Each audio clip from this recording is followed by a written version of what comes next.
Shriners believe that no child should have to walk alone, and their 22-hospital children's healthcare system is a tribute to that philosophy. With hospitals throughout the United States, Mexico, and Canada, Shriners Hospitals provide expert medical care to children with orthopedic problems or burn injuries, and they have been doing it with great success since 1922. Free of charge, all services are provided without cost. A child's admission to a Shriners Hospital is based purely upon medical need, and assistance is available to all children under the age of 18 without regard to race, religion, or relationship to a Shriner. Amazing as it may sound, the entire system is supported through the Shriners Hospitals for Children's Endowment Fund, which is maintained primarily through gifts, bequests, and contributions, and a portion of each Shriner's annual dues. Perhaps that is why Shriners Hospitals are known as the world's greatest philanthropy. When the Shrine of North America established the first Shriners Hospital in 1922, little did the Shriners of that time realize that their dream would grow into the international pediatric healthcare system that it is today. There is little doubt that Shriners Hospitals have helped change the medical landscape for the better. The orthopedic Shriners Hospitals were among the first specialized pediatric orthopedic hospitals in North America. For years, many of Shriners Hospital's first patients were treated for orthopedic problems caused by polio. But today, since polio has been all but eliminated in most areas of North America, Shriners Hospital's mission has been expanded to treat children with other problems of the bones, joints, or muscles. They offer expert, state-of-the-art medical care to children with orthopedic deformities, diseases, or injuries and conditions, such as clubfoot, scoliosis, as well as orthopedic problems related to cerebral palsy and spina bifida. 50 years after opening its first orthopedic hospital, the Shrine of North America became aware of another enemy of children, the severe burn. Recognizing the lack of medical expertise in the burn care field, they opened 3 pediatric burn hospitals in the mid-1960s, and a fourth, part of the new Sacramento Shriners Hospital, was added in 1998. These facilities benefit from extensive burn research programs and have pioneered many of the burn treatments now in use worldwide, such as the development of artificial skin, cultured skin, and advancements that continue to revolutionize treatment of burned children. Since the Shriners first made a commitment to burn treatment in the 1960s, a burned child's chance of survival has nearly doubled, a testament to the dedication of doctors, nurses, and the staff at the Shriners Hospitals. In the early 1980s, the Shriners opened the first spinal cord injury units in the nation, designed specifically for children and adolescents.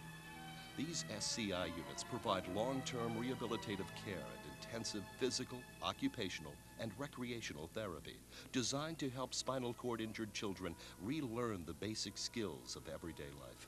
Major and exciting medical advancements continue to be pioneered in this area, allowing injured children to regain their independence and to live an active, fruitful life.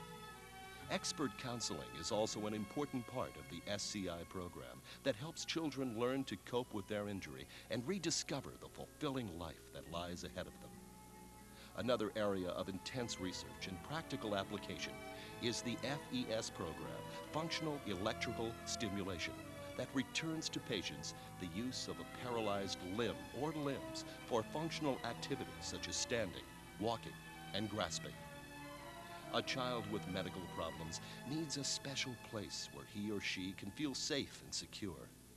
At Shriners Hospitals, a home-like atmosphere prevails, from the warm, inviting lobbies and activity malls to the availability and friendliness of the staff, which helps Shriners Hospitals stand apart from most other children's hospitals. Treatment at Shriners Hospitals focuses on a family-centered care environment. This philosophy stresses that while medicine might heal the child's body, tending to the child's sense of well-being is equally important in the healing process. The staff at all Shriners Hospitals focus on the individual patient. Each child finds special support in meeting the challenges of his or her physical problem. Even a child's schoolwork is important at Shriners Hospitals. with classes being conducted by certified teachers for children requiring an extended hospital stay. A great deal of the success Shriners Hospitals have enjoyed over the years can be attributed to an aggressive research program. They have been actively engaged in clinical research since the opening of their first hospital. In the early 1960s, Shriners Hospitals entered the structured research field and began earmarking funds for research projects. What began as a $12,000 allocation in the 1960s has blossomed into an international research program involving most of the 22 hospitals and an annual budget of over $20 million.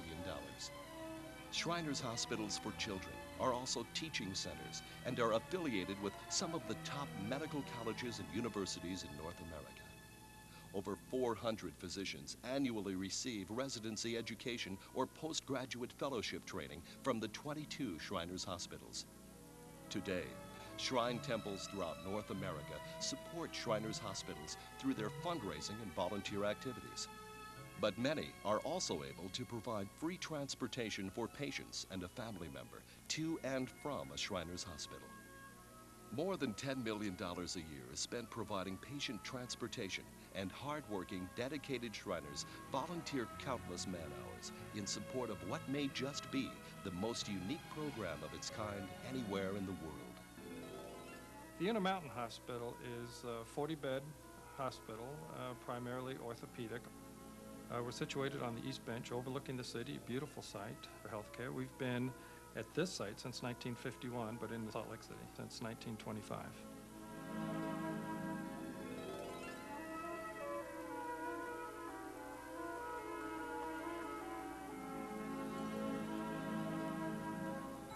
Our vision here is to improve the lives of children and their families, and we do that basically in three ways. First, of course, is quality health care. Inextricably linked to both of those is the idea of research and also education.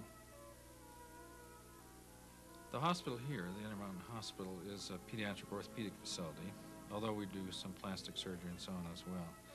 Like any pediatric orthopedic facility, we see a lot of children with neuromuscular disorders such as spina bifida, CP, muscular dystrophy, and so on.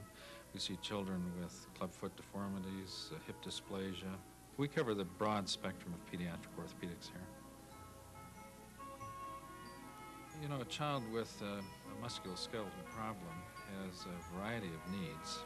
What we try to do is to be very thorough in evaluating the needs and then customizing the treatment program to the needs. That may include surgery.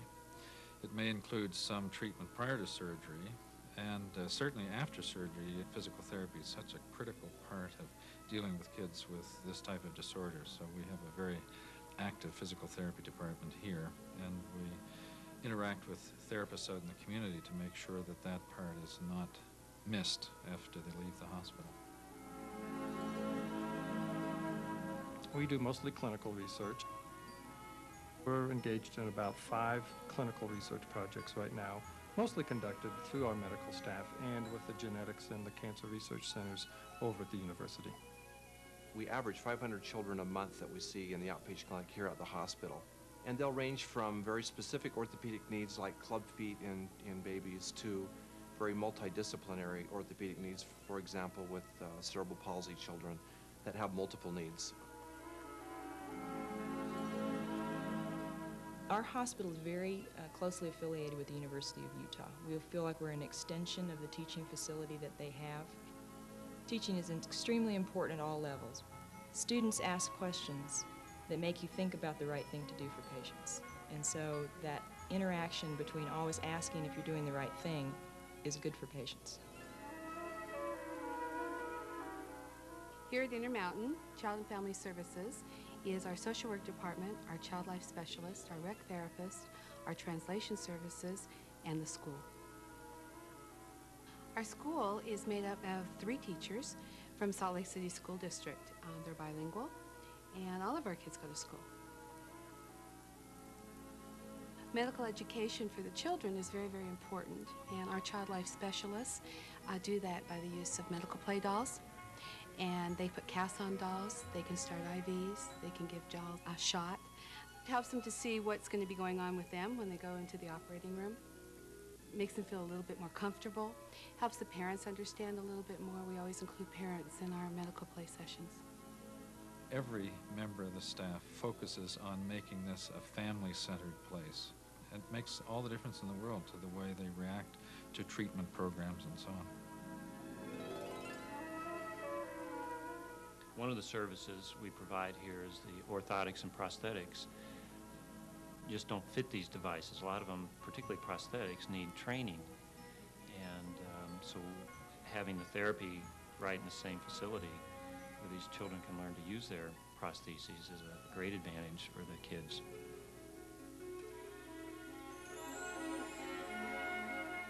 The special care unit's an area in the hospital where we take the high-risk anesthetic patients and those patients that are undergoing major procedures.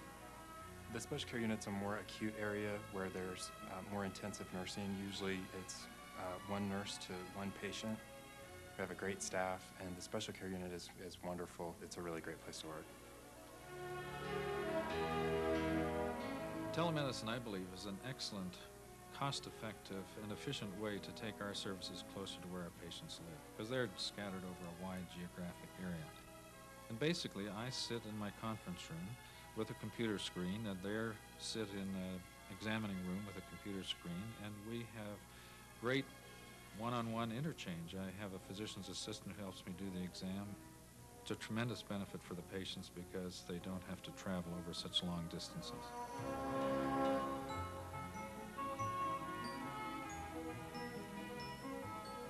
The Movement Analysis Lab is a tool to make objective measurements of motions, the motions patterns that kids use to walk with. We take a number of different devices and put them on the child and then collect the data from those devices. The devices that we use include electromyography sensors, or EMG sensors, to the kids. We call those muscle telephones, and they pick up the electrical signals that the muscles make.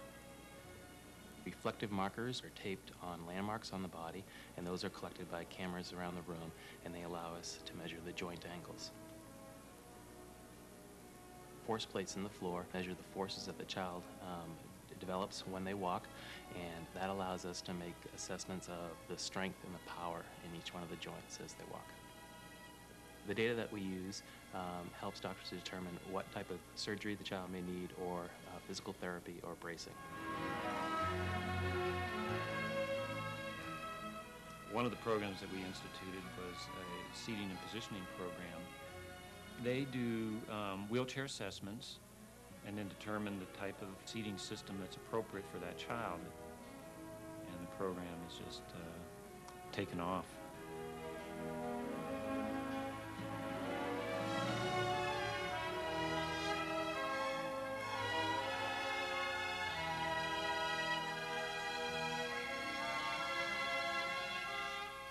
You couldn't ask for a better atmosphere to provide care to children. There's a lot of rewards in what we do here. Patients feel comfortable here. They feel like they're home, and they tell us that. When your kids are ill, you want someone to care for them, and this hospital provides care, not just treatment, but care. That's the big difference between this hospital and others that you're going to find. Shriners Hospitals continue to look to the future. With state-of-the-art facilities, advanced medical care, and sophisticated research programs, the world's greatest philanthropy is poised to continue providing no-cost, specialized medical care to children well into the 21st century and beyond. The Shriners idea that no child should ever have to walk alone has developed into a heritage of helping children who need and deserve world-class medical care.